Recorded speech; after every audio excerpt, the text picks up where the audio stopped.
واخده شكل معين، والشكل ده قريب من الشاسيه الطول والعرض بتاع ياسمين صبري. بس انت عندك جناب من هنا، عندك بطن من قدام، عندك الارداف ضعيفه شويه، عندك الوش مش متحدد الدقن من هنا. انا بس بقول لكم ازاي تعملي لوك ياسمين صبري. فانت عندك حاجات مش موجوده عند ياسمين صبري، هتخليني انا النهارده اقول لك ازاي تتعمل. ازاي تتعمل بالطريقه الاتيه. نمسك من فوق لتحت. من فوق لتحت طبعا الحسنه، احنا في طب التجميل ما بنعملش الحسنه، انت اعمليها بالميك اب بتاعك مفيش مشكله. المنطقه دي اللي هو تحديد الدقن، حاجه اسمها تكساس نيك. تكساس نيك دي ان انت لو وشك مثلث او طويل شويه والحتتين دول مش موجودين، ممكن نحقن هنا بوتوكس ونحقن هنا فيلر بطريقه معينه، بشده معينه، بكميه معينه حسب تركيبه وشك، نحول وشك للدقن المحدده بتاعت ياسمين صبري. الانف. الانف في منتهى الاهميه، لان الانف دي احنا لينا مقاييس ان المسافه بين فتحه الانف من الخارج وفتحه الانف من الخارج دي خمس الوش بالطول.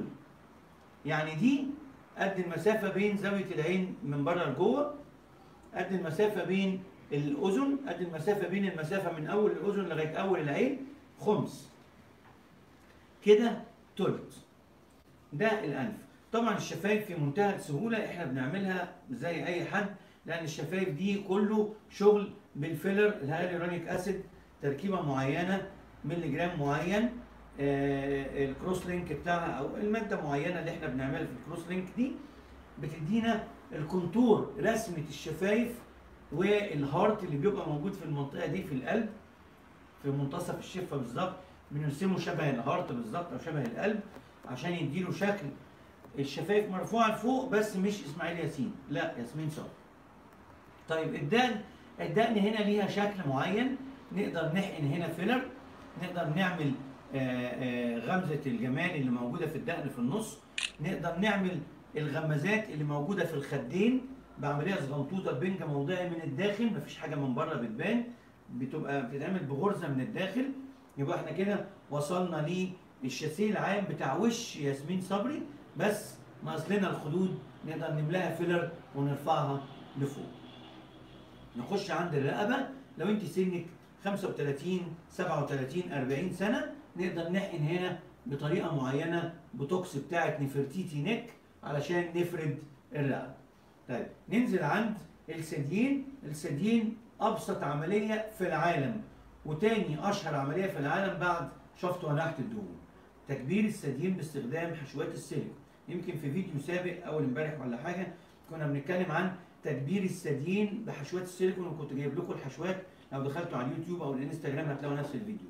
كنت بتكلم فيها باستفاضه، اللي يخص الموضوع ده يخش على الفيديو الاولاني لينا على الانستجرام واليوتيوب هيلاقي الفيديو بتفاصيل ممله. النهارده انا هجيبه في سريع علشان ياسمين صبري. حجم الثديين هنا مرتبط بحجم الثديين اللي عند حضرتك. يعني حضرتك عندك مثلا ما يعادل كب بي، انا عايز اعمله اكبر شويه، او سي عايز اعمله اكبر شويه. الكب اللي هو مقاس البرا، مقاس البرا ده عندك ليه مقاس صغير شويه يعني 300 سي سي، احنا عايزين نخليه 500 سي سي، فنحط سيليكون امبلانت او حشوه سيليكون 200 سي سي على ال 300 اللي عند حضرتك، تزقها لقدام تدينا الشاسيه بتاع ال 500 سي سي، تدي اللوك بتاع الفنانات والممثلات اللي انتوا ايه بتحبوا تقلدوهم او تحبوا تبقوا زيهم، ويمكن انتوا جواه في قرارة نفسكم مقتنعه بس عايزه تبقي افضل. طيب خلصنا موضوع الثديين. الفرق اللي هنا اللي بين الثديين، احنا اثناء عمليه تكبير الثديين بنسلك علشان نحط الحشوه بحيث يبقوا قريبين من بعض، حشوتين الثديين يبقوا قريبين من بعض، فيدونا رسمه الديكولتيه او رسمه المنطقه بتاعه السبعه اللي البنات بتلبس لما تلبس فستان سهرات بالمنطقه دي بتبقى شكلها جذاب وجميل. نخش في اللي بعد كده، البطن والوسط. البطن والوسط من اشهر عمليات التجميل في العالم. في جراح مشهور جدا، يمكن كان معايا ليا في صوره في اخر مؤتمر كنا متصورين مع بعض، اسمه توليدو. ده وصف معين ل نحت البطن. طبعا الستات غير الرجاله، عشان ما حدش تيجي تقول لي انا عايز اعمل 6 باكس زي بتاعت الرجاله. لا، رسمه البنات بيبقى ليهم الجريك لاين اللي في النص باستخدام جهاز الفيزر، ومعاه الجيب لازمه، لازم الاثنين مع بعض. واحيانا بنستخدم الالتراسونيك ويفز علشان ندوب العضلات، ندوب الدهون اللي بين العضلات، فنرسم شكل العضلات. الست كيرفي، الراجل مثلثات يعني زوايا، اما الست في المنطقه دي لازم يبقى في كيرف هنا، يعني الحته دي لازم تبقى منحوته بحرف السي للداخل، اللي هو حرف السي للداخل. منطقه البطن من هنا، في بعض البنات لما تقعد تلاقي زي ما حصل كده عندي في اللبس، تلاقي في بومبيه هنا كده وتتمسك، ده بيسموه البنات المعده. هي ما اسمهاش المعده طبعا، المعده ورا جوه كمان، يعني في 4 5 طبقات وراها وبعدين المعده، بس بيسموها المعده تباعا لان المنطقه دي وراها المعده، لكن هي مش المعده، هي دهون فوق منطقه السره. الدهون اللي في المنطقه دي ليها رسمه معينه، وليها تكنيك معين اثناء نحت بالفيزر، وليها كانيولات معينه علشان فيها كيرفات. في كانيولات عندنا معوجه، الكانيولا المعوجه دي تجيب لنا رسمه تحت الثدي على طول، في رسمه لمنطقه تحت الثدي. في العضلات المنشوريه الجانبيه هتلاقوا في 3 عضلات عاملين زي ال3 صوابع هنا، بنحدد بينهم. تلاقوا دايما البنات عرضات الازياء لما تبقى لابسه لبس خفيف او لبس مكشوف من هنا مرسومين ال3 عضلات. وفي بعد كده الاوبليك لاينز اللي هي عضلات البطن المائله، اللي هي جايه من هنا كده ونازله على الحوض، اللي بتعمل حرف الفي. حرف الفي ده في البنات بيترسم، بيبقى شكله رائع، بيبان طبعا في المايوهات البيكيني، وبيبان قدامك مع نفسك قدام المرايه، وبيبان حتى لو لبستي لبس ضيق وقفتي قدام المرايه، بيبان حرف الفي. حرف الفي ده في منتهى الاهميه لرسمه جسم البنت. ويبقى قلنا حرف السي، قلنا الكونتور بتاع الثديين، منطقه الاستومك او منطقه المعده، ويبقى في البطن منطقه اسفل السره. خدوا بالكم يا بنات، اسفل السره مرتبط بانضباط الدوره. لو انت الدوره مش منتظمه عندك، اعرفي ان احتمال يكون عندك تكيسات على المبيض. تكيسات على المبيض بتعمل ايه؟ تكيسات على المبيض بتخلي منطقه تحت السره الدهون فيها تتراكم. لعبت رياضه، عملتي زومبا، رحتي جيم، خسيتي، عملتي دايت، وشك كله خس، الحته اللي تحت السره دي الدهون فيها ما بتروحش. حقنتي فيها ميزوثيرابي ما بتروحش، عملتي عليها كافيتيشن ما بتروحش، عملتي عليها لايبوكرايو، عملتي عليها اللي ما يعمل ما بتروحش، لبستي كورسيه برضه ما بتروحش.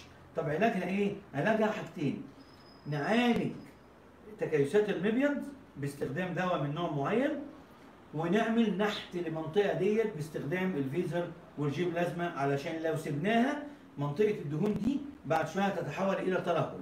تلاقي بطن البنت وهي لسه انسه ساقطه. ساقطه يعني ايه؟ يعني مترهله. حتى لو بعدين حبينا نشيل الدهون برضه بيفضل فيه شويه ترهل، فكل ما نلحقها بدري كل ما تجيب نتيجه افضل. طيب تكيسات المبيض اكتشفها ازاي يا دكتور؟ ورقم 1 انضباط الدوره. مفيش انضباط في الدوره والدوره ملخبطه، يطلع لك حبوب هنا، ويطلع لك شعر صغير في المنطقه ديت، يطلع لك حبوب في كتفك من ورا، شعرك بيقع. تلاقي مجموعه الحاجات دي على بعض بتدي مؤشر ان احتمال يكون عندك تكيسات على المبيض. تعملي ايه؟ تيجي لنا او تروحي لدكتور متخصص يطلب لك تحاليل، شوف تكيسات على المبيض دي هل موجوده في الهرمونات بتاعتك ولا لا. لو موجوده بتتعالج. منطقه الاسفل البطن، دهون اسفل البطن، تبص تلاقيها اتحسنت، ويبدا احنا نعمل لها فيزر وشد بالجيب لازمه، تروح خالص وبلا رجعه. بلا رجعه، عشان ياسمين صبري ما تزعلش منكم، بلا رجعه. لو شلنا الدهون بلا رجعه.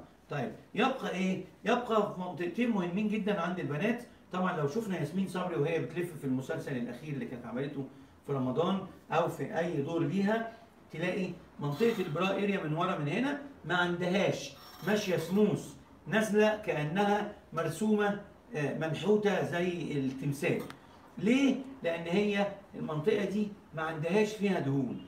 طيب لو حضرتك عندك فيها دهون في المنطقه ديت من ثقب صغير اقل من 4 مللي، يعني اقل من نص سنتي، بنخش بجهاز ندوب الدهون، نحول الدهون لسائل زي الطحينه او زي عصير المانجا، ونطلع الدهون دي بره الجسم، وبعدين نخش بالجيب لازمه نفرد الكسره اللي بتبقى موجوده بين البرا اريا وبين بقيه الوسط. يبقى احنا فردنا دي. في بنات تانية اللي بتبص في المرايه وتاخد ليها صوره من ورا، اخر سلسله الظهر المفروض انها عامله كده، يعني داخله لجوه.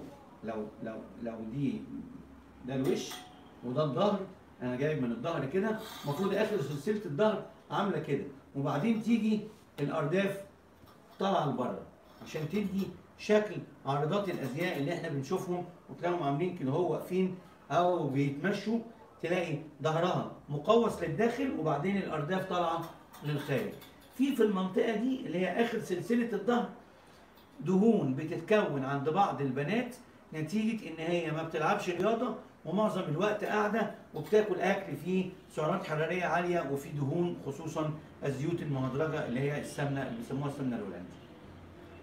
لما بناخد الحاجات ديت بيتكون دهون اسفل الظهر، اللي هي لو انت لابسه بنطلون فوق حزام البنطلون في النص بالظبط.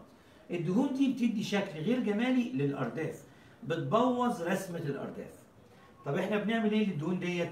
بنعمل لها نحت ونرسم المثلث اللي فيه النغزتين في الظهر من ورا اللي هم فوق الارداف على طول، بتدي شكل مرسوم للارداف حتى لو ما حقناهاش. طيب الدهون يا دكتور نرميها؟ لا، احنا ممكن نستفيد بيها. في بعض البنات عندهم نغزات خلقيه او حته منخفسه للداخل في الارداف مولوده كده، وفي بعض البنات التانيين او السيدات التانيين الحته دي خفست لانها خدت فيها حقن كتير، والحقن دي عملت التهابات متكرره وعملت نغزه في الارداف للداخل. طيب علاجها ايه؟ علاجها ان احنا بنفك النغزه دي باستخدام آلة معينة بالمنظار، وبعدين نحقن فيها دهون عشان ما ترجعش تاني.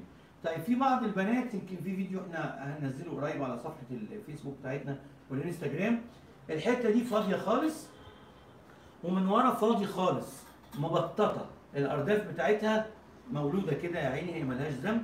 الحتتين دول عاليين، الحتتين دول منخفضين، فتلاقي النص الفوقاني أعرض من النص التحتاني، فيبقى عدم تناسق. تشبه ايه؟ تشبه شكل الكمثرى المقلوبه، يعني اللي فوق اعلى من منطقه الارداف. احنا بنعمل ايه؟ بنعمل تنسيق للحكايه ديت، بناخد من فوق لغايه ما نوصل للعضلات ونحقن تحت لغايه ما نوزن شكل اللي هو الساعه الرمليه اللي هي ياسمين صبري. تاني هنرجع تاني نقول برضه، لما نعمل شكل ياسمين صبري او شكل الساعه الرمليه مع شويه اهتمام بتنسيق الوجه وجمال الوجه وشويه فيلر بوتوكس وحاجات بسيطه، تبص تلاقي نفسك بقيتي نجمه سينمائيه. مش لازم تمثلي في السينما، لا، نجمه قدام نفسك وانت بتتصوري سيلفي، مش محتاجه اديتنج للصوره، وانت بتبصي في المرايه انت فخوره بروحك ومعجبه جدا بنفسك وتقولي الله ايه الجمال دوت. طب انا كنت فين من زمان؟ طب انا ما عملتش كده من زمان ليه؟ ما احنا بنقوله لك اهو. طب التجميل النهارده ما بيقفش عند حدود معينه، اهم حاجه ان انت تبقي عارفه انت عاوزه ايه وتروحي لجراح التجميل يساعدك في القرارات ويديكي نصايح، وبعدين نبدا التنفيذ. التنفيذ هنا مرتبط بايه؟ مرتبط بحجم الدهون اللي عندك، شكل العضلات اللي مرسومه عندك، شكل الوش بالنسبه لك، شكل الانف. احيانا العينين بتبقى محتاجه شده خفيفه في الحواجب لفوق عشان ندي رسمه الحاجب. احيانا بيبقى فيه كرمشه صغيره هنا للناس اللي فوق ال 35 سنه اللي هي الكراوس فيت، يبقى فيه كرمشه حوالين الشفايف للناس اللي بتشرب سجاير او مش شرط بتشرب سجاير، كبار شويه. الكرمشه دي والكرمشه هنا، وفي باني كراكس كده اللي هي شبه الارنب لما يكشر تلاقي فيه 3 4 خطوط حوالين الانف، وفي ال 111 والجبهه من فوق. كل ده بنعالجه باستخدام تقنيه معينه في البوتوكس او مساعد معاها الفيلر النيزوليبيال فولد دوت. فاحنا بنتكلم على جمال الوجه وجمال الجسم الشاسيه عشان تكوني زي ياسمين صبري. نشوفكم ان شاء الله في فيديو جديد. تابعونا على اليوتيوب، على الانستجرام، على الفيسبوك، هتلاقوا كل جديد. واحنا مش بنقول كلام، احنا بننفذ. تعالوا واحنا ننفذ، ونشوفكم على خير في الفيديو اللي جاي ان شاء الله.